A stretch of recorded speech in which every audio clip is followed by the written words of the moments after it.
Today we're taking a look at these NCAAF matches, which are happening on Saturday, October 1st, 2022, and giving you match breakdowns, betting tips and predictions in general on these games. Welcome back to High Stakes, let's get straight into it. Also, don't forget to subscribe and push that notification bell to get notified as soon as we release these sport prediction videos, and if you would like more betting tips and predictions, then check out our Patreon in the link down below. Our new Patreon is a way for us to help you improve your chances of making more money. Multiple plans are available for each and every one of you. By becoming a member of the High Stakes Patreon, you will have access to our best team picks, total picks, parlay picks and much more. Stop wasting hours of your time searching for bad betting predictions that ends up costing you a lot of time and money. Join the High Stakes Patreon now and get the best betting picks. Going back to our video, we will give you 2 betting picks for each game, a team pick and a total pick based on facts and detailed explanation. So make sure to watch our videos till the end so you don't miss any of our picks. Oregon State vs Utah. The Utes are arguably a slightly better defensive team than Oregon State, but the Beavers' offense is well-rounded and will find a way to keep it close.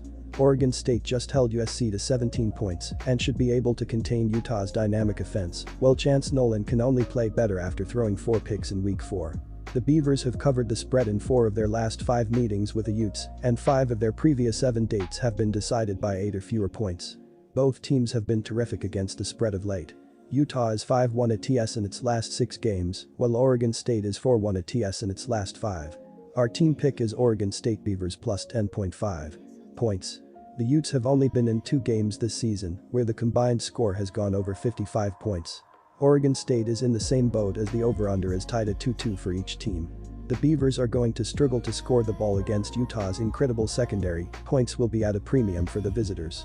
For Utah, they will be able to pass the ball around Oregon State's defense as they give up a shade over 200 yards per game through the air.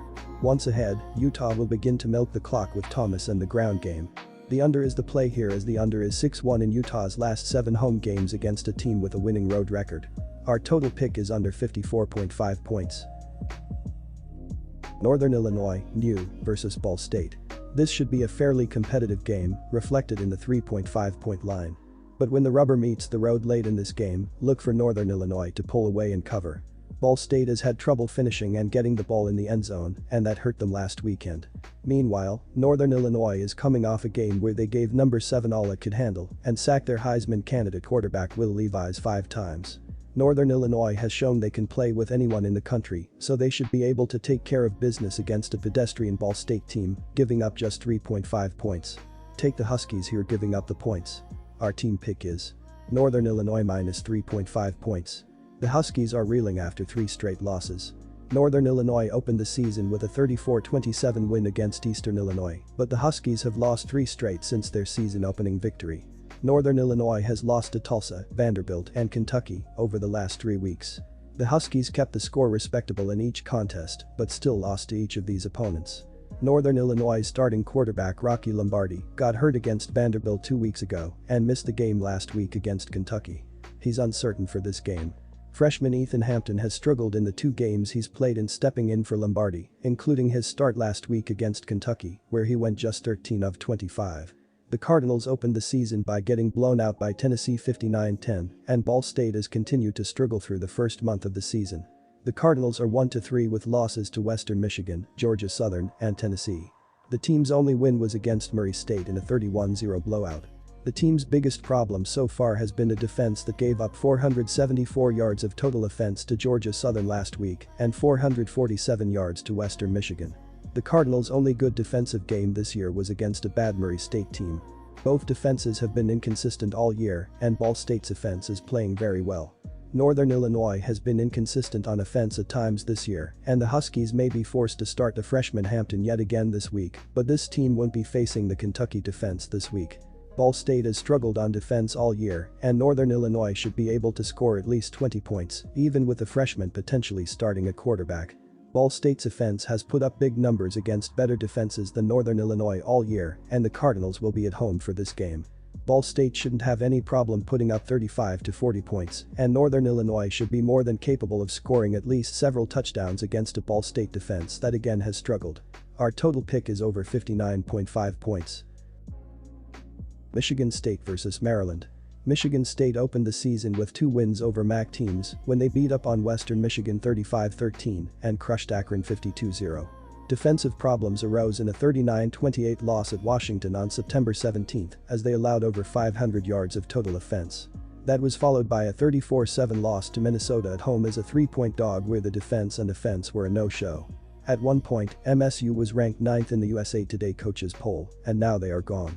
They were never in the game against the Gophers as quarterback Tanner Morgan completed 23 of 26 for 268 yards and 3 TDs.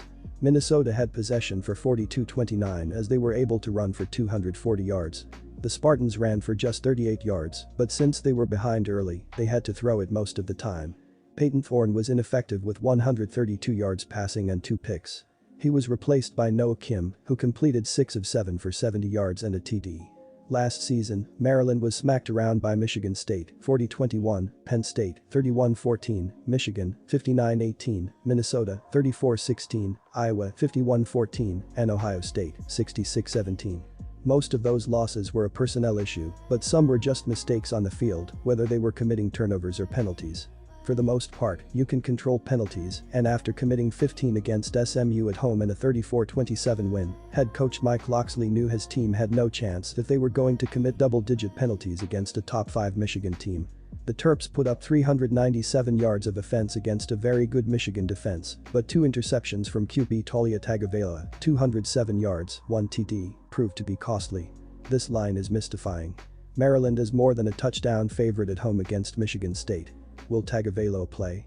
He didn't play at the end of the Michigan game and was replaced by redshirt freshman Billy Edwards Jr., who wasn't bad, but he's thrown just 13 passes in his career. I know the Spartans were terrible last week, but the Terps are not Minnesota and their defense has many holes. The Wolverines were probably a bit overrated after playing 3 cupcakes early on. The pressure is on Maryland to win and that may happen, but it will be a very close one. Peyton Thorne rebounds from a bad game last week. Our team pick is Michigan State plus 8.5 points. Michigan State was clearly outplayed by Washington, but the team was embarrassed by the Huskies they were last week against Minnesota. The Spartans had an elite running game last year with Walker, but this year MSU hasn't been able to take pressure off Thorne and the offense has struggled. MSU's defense also last year struggled at times since the secondary was horrible, but the front 7 for the Spartans last year was strong. This year the whole defense has been bad. Michigan State likely had a letdown after the big game against Washington, but the team's performance against the Gophers was still inexcusable. This was supposed to be Maryland's best team in a long time, and the Terrapins have lived up to their preseason billing so far. Tua is much improved from last year, and he's been much more willing to stay in the pocket and use his legs to extend passing plays, rather than just run. The Terrapins returned most of their core starters on offense from last year, including Tua and all 5 offensive linemen the team had last season. Maryland's continuity has shown, and the offense has looked like a top 25 offense so far this season. Even though the Terrapins fell short last week to a tough Michigan team, Maryland put up 397 yards of total offense, and the team was an impressive 6-14 on 3rd downs.